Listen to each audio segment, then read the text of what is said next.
Hi dear viewers, how are you? Hope you are fine by the grace of Almighty Allah. Welcome everyone. This is Mr. Hamid. Today I am present to deliver another video.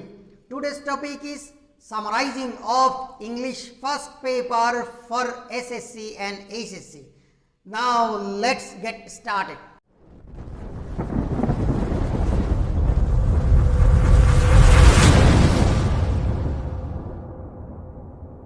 Summarizing means substance means সারাংশ অথবা সারকথা। এখানে দেখো আমি star marking করে তিনটা point show করলাম। এই তিনটা পয়েন্ট দিয়ে আমি তোমাদেরকে সামারি রাইটিং এর আইডিয়াটা দিব। Point number 1, to write 1/3 part of unseen pages means you have to write 1/3 part of unseen pages. তোমাদেরকে লিখতে হবে আনসিন পেজেসের 1/3 উইথিন 5 to 10 সেন্টেন্সেস, 5 থেকে 10টা সেন্টেন্সের ভিতরে, with simple sentence and passive mode. লিখতে হবে কি দিয়ে? সিম্পল সেন্টেন্স দিয়ে এবং প্যাসিভ মোডে আমরা লিখব। অর্থাৎ ভয়েস যে দুপকার আছে, একটি প্যাসিভ, সেখানে প্যাসিভ মোড দিয়ে লিখব। ইন ওয়ান প্যারা, এক প্যারার ভিতরে লিখতে হবে প্যারাগ্রাফের মতো। এতটুকু হচ্ছে কি তোমার সামারি রাইটিং এর গুড সাইড। অর্থাৎ তুমি এগুলা ফলো করতে পারবা এবং ফলো করতে হবে।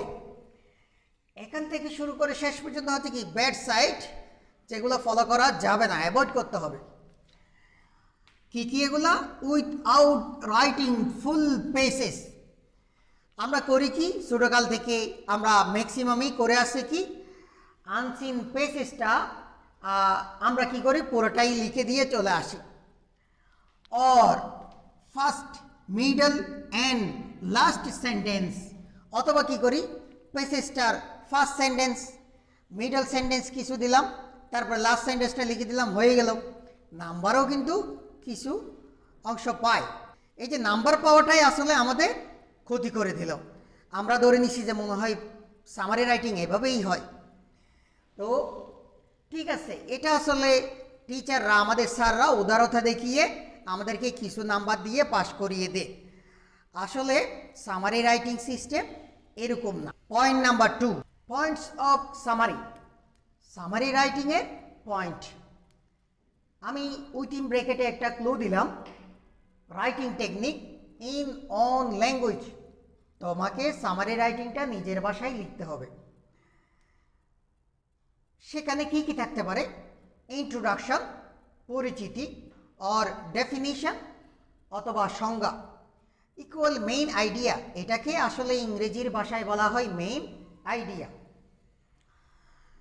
মিডলে কি কি থাকে?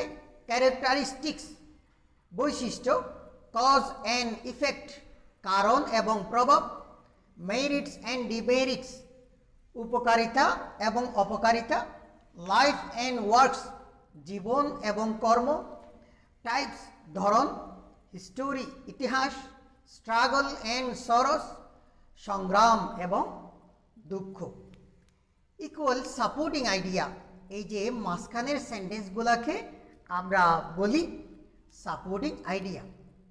এট লাস্ট কনক্লুশন, উপসংহার, অর সলিউশন, সমাধান। এই যে ফার্স্টে যেটা পয়েন্ট আছে, এটাকে বলা হয় টপিক সেন্টেন্স। আর একদম লাস্টে যেটা আছে, এই যে কনক্লুশন অর সলিউশন, এটা হচ্ছে কি ফিনিশিং অর কমপ্লিটিং। আর মাঝখানেরটা হচ্ছে কি সহজ ভাষায় body. And last one, topic sentence. Topic sentence of summary. সামারির টপিক সেন্টেন্স কি হতে পারে? Within bracket underlining keyword. আমরা সামারি লেখার সময় একটা টেকনিক কাজে লাগাবো, সেটা হচ্ছে ওই পেসেজটা, সেটা সিন হোক আনসিন হোক, সেই পেসেজটার কিওয়ার্ডগুলো আমরা কি করব, আন্ডারলাইন করে ফেলবো। আন্ডারলাইন করার পরে ওই কিওয়ার্ড দিয়ে আমরা কি করব, নিজের ভাষায় সেন্টেন্স মেকিং করে সামারি লিখে ফেলবো। আমি এখানে 5টা অপশন দিলাম, যে কোনো একটা অপশন তোমরা ফলো করতে পারো। The text or passage is about dash. টেক্সটটি or প্যাসেজটি ড্যাশ সম্পর্কে। Next, the passage focuses on dash. প্যাসেজটি ড্যাশের উপরে ফোকাস করে। The passage deals with dash. প্যাসেজটি ড্যাশ সম্পর্কে আলোকপাত করে। দিস ইজ দ্য প্যাসেজ, এই প্যাসেজটি which has been discussed about, যেটিতে আলোচিত হয়েছে ড্যাশ ড্যাশ সম্পর্কে। Last one, main idea has been highlighted here. Main idea বলতে এখানে আমরা প্যাসেজটার মেইন আইডিয়াটা লিখে ফেলবো, লিখে এটা জুড়িয়ে দিব, সেটা হচ্ছে হ্যাজ বিন হাইলাইটেড হিয়ার, এখানে আলোকপাত করা হয়েছে। এইবার আমরা কিভাবে সামারি রাইটিংটা হবে সেটার কয়েকটা এক্সাম্পল দেখে নিই। ডিয়ার ফ্রেন্ডস, সামারি রাইটিংয়ের এক্সাম্পল দেখানোর আগে আমি তোমাদেরকে একটা পয়েন্ট ক্লিয়ার করতে চাই, সেটা হচ্ছে কি সামারি রাইটিং এসএসসিতেও আছে এবং এইচএসসিতেও আছে।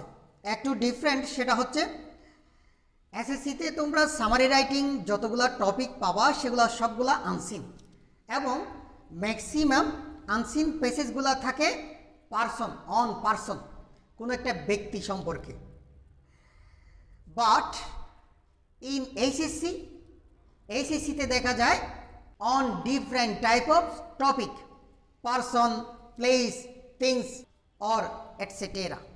সো এখন আমি এক্সাম্পল নিব একজন পার্সন সম্পর্কে, যেটা এসএসসিতে আমরা অ্যাভেলেবল আনসিন পেসেজের সামারি লেখার জন্য দেখতে পাই, সেটা হচ্ছে কি জন মিল্টন। এবার জন মিল্টনের উপরে যখন আমরা সামারি লিখব, তাইলে আমরা ফলো করবো যে কি এই পয়েন্টগুলা, আর টপিক সেন্টেন্সটা নিব যে এই 5টা অপশানের যে কোনো একটা।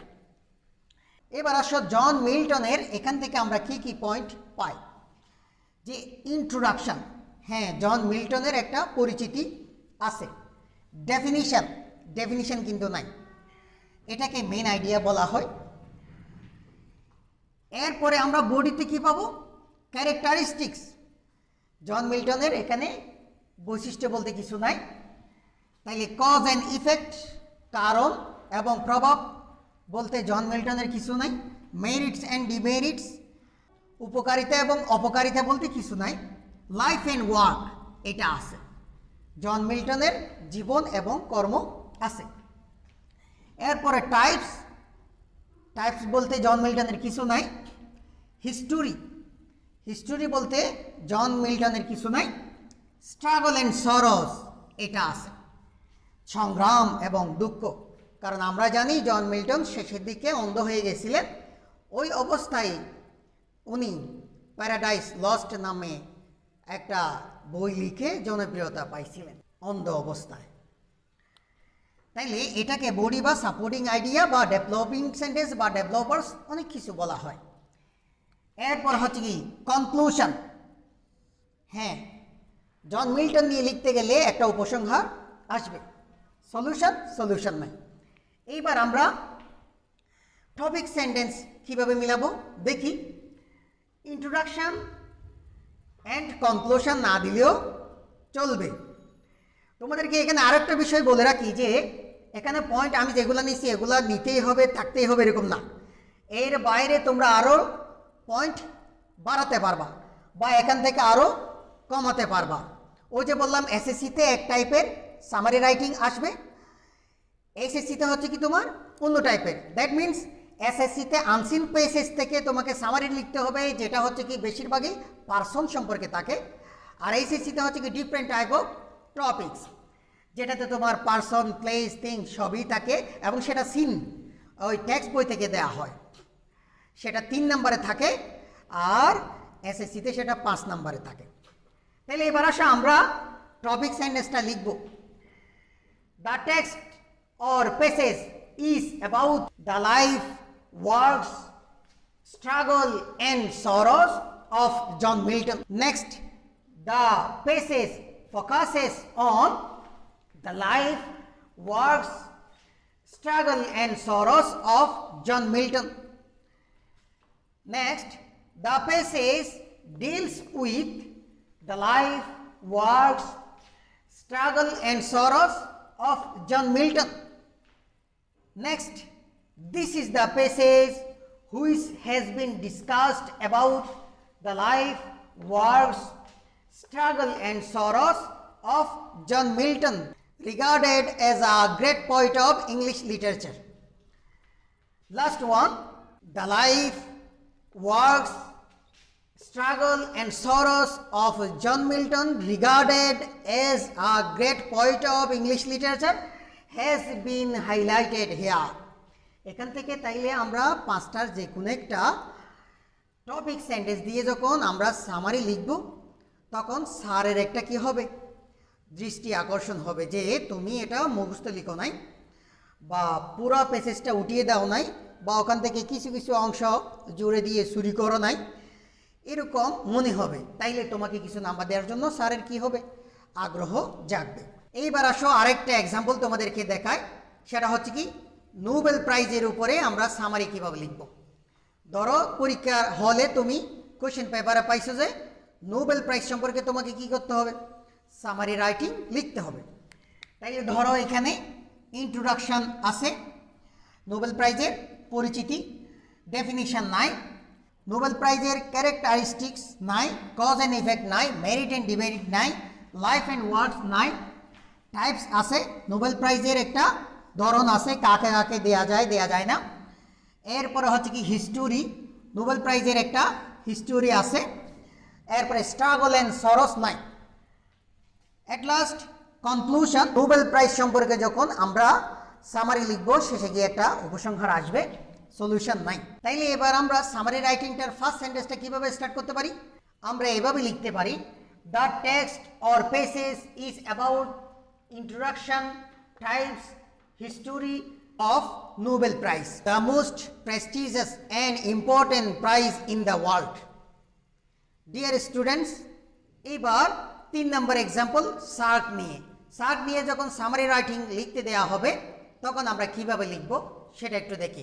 শার্ক নিয়ে যখন আমরা সামারি রাইটিং লিখব তখন আমরা টপিক সেন্টেন্সটা কি নিতে পারি, তাহলে এখানে পয়েন্ট কি কি খুঁজে পাচ্ছি দেখি। এট ফার্স্ট ইন্ট্রোডাকশন, শার্কের একটা পরিচিতি আছে, ডেফিনিশন নাই, ক্যারেক্টারিস্টিক্স, শার্কের কিছু বৈশিষ্ট্য আছে, কজ অ্যান্ড ইফেক্ট নাই, মেরিট ডিমেরিট নাই, লাইফ অ্যান্ড ওয়ার্কস নাই, শার্ক টাইপস নাই, হিস্টোরি আছে, শার্কের একটা হিস্টোরি আছে, স্ট্রাগল অ্যান্ড সরস নাই, অ্যাট লাস্ট কনক্লুশন আছে। তাইলে আমরা সামারি রাইটিংটা এভাবে লিখতে পারি। ফার্স্ট সেন্টেন্স হবে, the text or passage is about introduction, characteristics, history of SAARC, South Asian Association for Regional Cooperation, যেটা সার্কের একটা তোমার ইলাবোরেশন, এটা আমরা ব্র্যাকেটে লিখতে পারি। তাইলে আমরা বাকিগুলো দিয়েও প্র্যাকটিস করতে পারি। That's all. So dear friends, if you have any suggestion or question, please send me, and if you are benefited with this video slightly, please like, comment, share, and thank you all.